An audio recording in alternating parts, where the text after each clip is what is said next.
নমস্কার, আমি মনিকা বিশ্বাস। আমি বাগেরহাট জেলা শীতলমারি থানার দড়িমজুরি গ্রামের একজন বাসিন্দা। আমি পিজি গ্রুপের একজন সদস্য।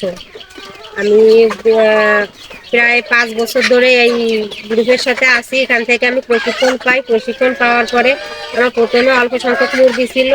তারপরে আস্তে আস্তে ওনাদের প্রশিক্ষণের মারফতে আমি এখন মানে ভালোভাবে অনেকগুলো মুরগি পালন করি। আমারে ওখান থেকে খাবার, পানিপত্র, বিভিন্ন রকমের উপকরণ, তারপরে মুরগির ঘর, তারপরে যে কৃমিনাশক ঔষধ, বিভিন্ন রকমের পরামর্শ এগুলো দেয়, যার কারণে আমার এই মুরগি পালনে অনেক উপকার হয়। আর আমি এই তাদের পরামর্শ অনুযায়ী মুরগি পালন করে এখন আমি 400টি মুরগির এক প্রকার 400টা মুরগি আমি আমার খামারে আছে। আমি প্রত্যেক দিন প্রায় 100 থেকে 150টা ডিম মুরগির ঘর থেকে পাই।